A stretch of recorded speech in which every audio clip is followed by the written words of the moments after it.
Hey guys, তো প্ৰথমে আপোনাক ওয়েলকাম কৰিছো জব এলাইটিক্স কে ইউটিউব চেনেলত। আজি মই এই ভিডিওত আলোচনা কৰিম ইণ্ডিয়ান অয়েলৰ পৰা ৰিকুৱাৰমেন্টৰ কাৰণে নটিফিকেশন আহিছে আৰু নটিফিকেশনৰ গুটেখিনি ইনফৰমেশন মই এই ভিডিওত প্ৰভাইড কৰিম। ভিডিওটো চোৱাৰ পিছত যদি কোনো ধৰণৰ কোৱেশ্চন থাকে আপুনি এই ভিডিও কমেন্ট সেকশনত কমেন্ট কৰি দিব। তাহক দেৰি নকৰি আজিৰ ভিডিওটো আৰম্ভ কৰো। Yes, just overview চাই লওক যেটো আপোনাৰ নেম অফ দা অৰ্গেনাইজেচন হয় Indian oil corporation limited.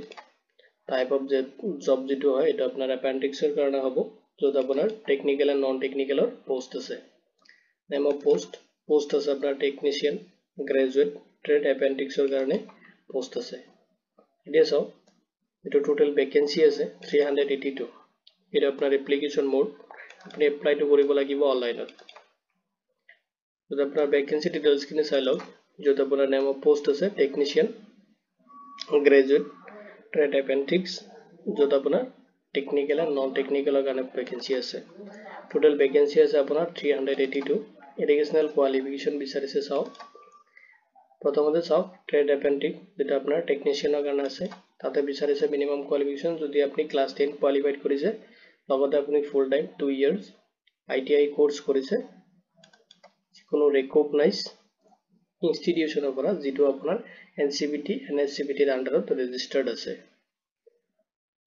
Next চাওক এটা আপোনাৰ ট্ৰেড এপেন্ডিক্স যেটো আপোনাৰ নন টেকনিক্যালৰ কাৰণে হ'ব।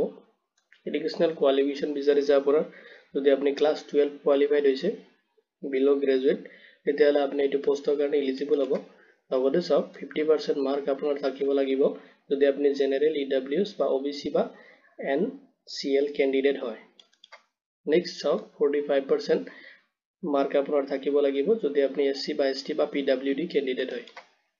তেতিয়াহলে আপুনি যেটো ট্ৰেড এপেন্ডিক্স নন টেকনিক্যালৰ যিখিনি পোষ্ট আছে তাৰ কাৰণে এলিজিবল হ'ব। নেক্সট চাওক যেটা আপোনাৰ টেকনিশিয়ান এপ্ৰেন্টিক্সৰ কাৰণে পোষ্ট আছে তাতে আপোনাৰ কোৱালিফিকেশন বিচাৰিছে মিনিমাম 3 ইয়াৰ্স যদি আপুনি ফুল টাইম কোনো ডিপ্লোমা কৰিছে ইন ব্যাচেলাৰ্স অফ ইঞ্জিনিয়াৰিংৰ ওপৰত তেতিয়াহলে এইটো পোষ্টৰ কাৰণে আপুনি এলিজিবল হ'ব। যদি মিনিমাম আপুনি 50% মাৰ্ক পাবা হ'ব লাগিব যদি আপুনি জেনাৰেল ইডব্লিউএছ বা ওবিসি বা এনস যেটো সিএল ক্যান্ডিডেট হয় এটো ক্যাটাগৰি যদি আপুনি আছে তেতিয়াহলে আপুনি মিনিমাম 50% মাৰ্ক লাগিব। লগতে চাওক 45% মাৰ্ক লাগিব যদি আপুনি এসসি এসটি বা পিডব্লিউডি ক্যান্ডিডেট হয়। নেক্সট চাওক যেটো গ্ৰেজুৱেট এপেন্ডিক্সৰ কাৰণে পোষ্ট আছে তাতে আপোনাৰ কোৱালিফিকেশন বিচাৰিছে ফুল টাইম আপুনি গ্ৰেজুৱেচন কমপ্লিট কৰা হ'ব লাগিব তেতিয়াহলে আপুনি এই পোষ্টৰ কাৰণে এলিজিবল হ'ব। লগতে আপোনাৰ থাকিব লাগিব 50% মাৰ্ক যদি আপুনি জেনাৰেল ইডব্লিউএছ এন্ড ওবিসি বা ধৰক এনসিএল ক্যান্ডিডেট হয় তেতিয়াহলে আপুনি 50% মাৰ্ক আপোনাৰ পাওয়া হ'ব লাগিব। যদি আপুনি এসসি বা এসটি বা পিডব্লিউডি ক্যান্ডিডেট হয় তেতিয়াহলে আপুনি গ্ৰেজুৱেচনত মিনিমাম 45% মাৰ্ক পালে হৈ যাব।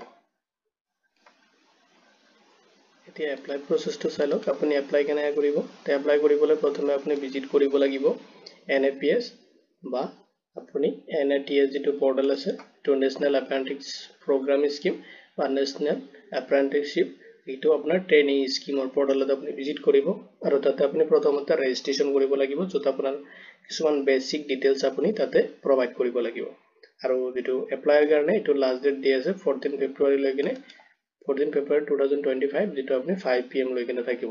ইয়াৰ আগতে আপুনি এপ্লাইটো কৰি দিব লাগিব আৰু তাতে অন্য কোনো ধৰণৰ মেথড নাই আপুনি এইটো জবৰ কাৰণে এপ্লাই কৰি এপেন্ডিক্সৰ কাৰণে এপ্লাই কৰিবলৈ আৰু কোনো বেলেগ মেথড নাই মোড নাই। এতিয়া চাওক তাতে ৰেজিষ্ট্ৰেচন হোৱাৰ পিছত আপোনাৰ তাতে এপ্লিকেশন নাম্বাৰ আহি যাব এটো লৈ কিনে আপুনি যেটো অয়েল ইণ্ডিয়ান অয়েলৰ পৰা আহিছে তাতে আপুনি মাইক্ৰোসফট এটা ফৰ্ম আছে তাতে আপুনি সিলেক্ট কৰি কিনে সাবমিট কৰিব লাগিব যেটো আপোনাৰ লিংকটো মই এই ভিডিওৰ ডেসক্ৰিপচনত প্ৰভাইড কৰি দিম আৰু তাতে আপুনি সিলেক্ট কৰিব লাগিব মিনিমাম 3 ট্ৰেইনিং লোকেশনৰ কাৰণে যত আপোনাৰ ডকুমেন্টস ভেৰিফিকেশন হ'ব আৰু ট্ৰেইনিংৰ কাৰণে আপোনাক সিলেকশন কৰা হ'ব আৰু এইটো ফৰ্ম সাবমিট কৰাৰ লাষ্ট ডেট হৈছে 14 ফেব্ৰুৱাৰী 2025।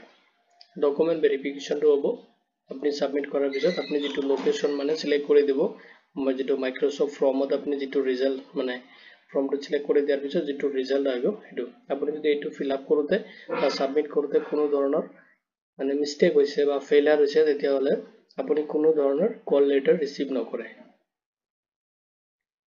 এটা সব ইম্পৰ্টেন্ট ডেট খিনি যেটো এপ্লাইৰ যেটো লাষ্ট ডেট হয় আপুনি অফিস যেটো NAPS তো এপ্লাই কৰিব লাগিব 14 ফেব্ৰুৱাৰী 2025 ৰ আগতে আৰু মাইক্ৰসফট যেটো ফৰ্ম আছে আপুনি সাবমিশনৰ ডেডলাইনটো আছে 14 ফেব্ৰুৱাৰী 2025 তো ইয়াৰ আগতে আপুনি এপ্লাই কৰিব লাগিব এতিয়া সব মই আপোনাক দেখাই আছো যেটো মাইক্ৰসফট ফৰ্ম আছে এটা আপুনি কেনেকৈ ফিল আপ কৰিব ডেসক্ৰিপচনত মই লিংকটো প্ৰভাইড কৰি দিম জাস্ট এটা ক্লিক কৰি দিব ক্লিক কৰি দিলে মাইক্ৰসফটৰ যেটো লিংক আছে এটা ওপেন হৈ যাব এটাত আপুনি ফিল আপ কৰিব লাগিব সব প্ৰথমতে full name of the applicant প্ৰথমতে আপোনাৰ ফুল নেমটো এটা আপুনি এন্টাৰ কৰাব লাগিব নেক্সট আপুনি দিব লাগিব এপ্লিকেন্ট ইমেইল আইডি আপনার ভ্যালিড ইমেইল আইডিটো আপনি এতে এন্টার করাবো নেক্সট আপনি দিব লাগিব এপ্লিকেন্ট মোবাইল নাম্বার আপনার মোবাইল নাম্বারটো দিব এন্ড থ্রু এটো এপ্লাই থ্রু আপনি কোৰ পৰা কৰি আছে এপ্লাইটো যদি আপনি NATS ত কৰিছে তেতিয়া হলে NATS সিলেক্ট কৰিব এন্ড যদি আপনি NAPS ত কৰিছে তেতিয়া হলে NAPS সিলেক্ট কৰিব কৰি কিনে আপনি তাতে NAPS ত কন্ট্ৰোল কৰিছে আপনি ডাটা এন্ট্ৰি অপাৰেটৰ বা ফ্ৰেছাৰ্ছ যদি আপনি তাতে সিলেক্ট কৰিছে এটো দিব আৰু যদি আপনি ITI কৰিছে তেনেহলে ITI সিলেক্ট কৰিব যদি আপনি NATS ত কৰিছে তেতিয়া হলে আপনি ডিপ্লোমা বা গ্ৰেজুৱেচন এটা আপনি সিলেক্ট কৰি দিব এটো হিচাপত আপনি আপোনাৰ এপ্লিকেশন সাবমিট কৰিব লাগিব এন্ড নেক্সট স্টেপত আপনি সিলেক্ট কৰিব লাগিব ডিটেইলছ খিনি কৰি কিনে আপোনাৰ ফৰ্মটো সাবমিট কৰি দিব আৰু আপনি নিয়াৰ যেটো লোকেশন হয় আপোনাৰ তাতে তিনিটা লোকেশন আপনি সিলেক্ট কৰিব তো এইটো ভিডিও ইমানতে চোৱাৰ বাবে ধন্যবাদ দি কিনে আজিৰ ভিডিও ইমানতে সামৰিছো